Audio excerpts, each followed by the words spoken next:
when food safety choices turn criminal. As food professionals, we all have hard choices to make at work. Food safety managers and quality assurance managers are frequently forced to make difficult decisions about what to do with foods that have a potential food safety problem, but that management doesn't want to discard for financial reasons. The pressure of keeping a job while protecting consumer safety and keeping senior managers and business owners satisfied with profits can be huge. Here's the story of a business where food safety professionals and senior management made some pretty terrible choices. Court cases are still happening in relation to these choices 12 years after they were made. This happened in a large food safety company. Sorry about that, not 12 years, but more than 14 years. This happened in a large food company, which at the time was manufacturing roughly 2.5% of processed peanuts in the United States. In 2008, a series of really bad choices were made at the company, the Peanut Corporation of America, or PCA, which caused a massive salmonella outbreak, which extended into 2009. 9 people died and at least 714 people, half of them children, were sickened. A recall began. It was big. The PCA was supplying peanuts, peanut pieces, peanut butters, and other processed peanut ingredients to hundreds of food manufacturers and suppliers. Their products were in thousands of foods, from breakfast cereals to confectionery. The recall was the biggest recall that had ever happened in the USA at that time and involved 46 states, more than 360 other food companies, and more than 3,900 different products. Poor choices were made. Management at PCA knew their products regularly and frequently contained salmonella, and they had known it for at least 2 years. There was a long history of food quality and food safety issues at their 2 sites in 2 different states. They had received complaints about the cleanliness and sanitation standards at their sites. They had been sued by customers, including a confectionery company, over aflatoxin contamination at least 2 times.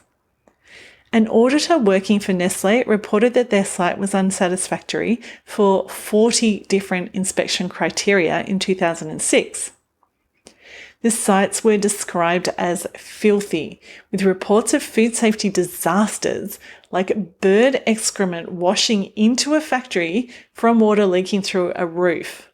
A former worker later said he had repeatedly complained about such sanitation problems to the company owner, who would not authorise spending on repairs.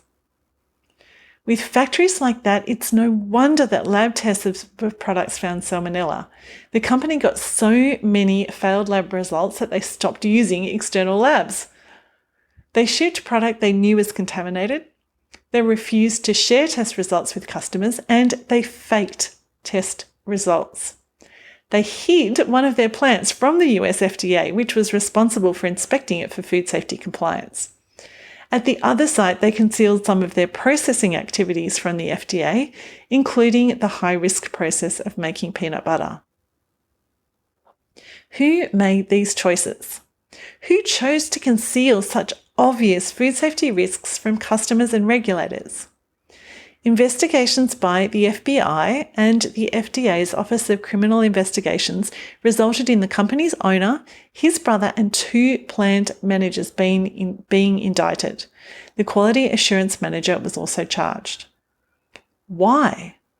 Why choose to supply food that was known to be dangerous? Were they ignorant of the risks, or did they just not care? For the judge who presided over the criminal sentencing, the motive was clear. He said, "These acts were driven by profit and the protection of profit, thus greed." The fallout. The company was soon bankrupt. There were huge flow-on effects to the entire North American peanut industry, with losses estimated to be $1 billion. As well as criminal court cases, there were and are multiple civil lawsuits.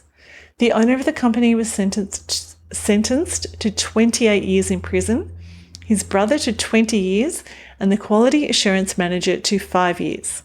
The plant managers got 3 years and 6 years each. Lessons. Vendor approvals systems matter. Understanding the food safety and food fraud risks from your suppliers is important so that you can reduce those risks. Nestlé sent their own auditor to PCA, gave the site a does not meet standards result, and presumably stopped purchasing from there. Other companies didn't do that due diligence and were caught up in the recall. Background checks matter. An industry insider who was interviewed by the Washington Post during the recall said that everybody in the peanut industry knew that there were serious sanitation problems at PCA and that it was a time bomb waiting to go off.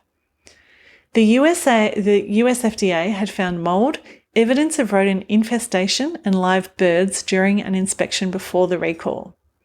There was also a history of food safety-related civil cases against the company from former customers. These would have raised red flags in a background check for food fraud.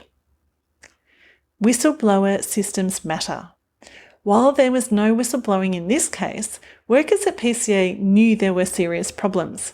After the recall, workers told media outlets that the plants were filthy and that they would never eat the peanut butter or let their children eat it. If there had been a secure, anonymous whistleblowing system, the workers would perhaps have reported these problems, which might have prevented the outbreak and deaths. Prosecutions, prison time, and lawsuits are a risk to professionals who make bad choices. The United States justice system can and will investigate and prosecute food safety breaches and punish individuals as well as companies.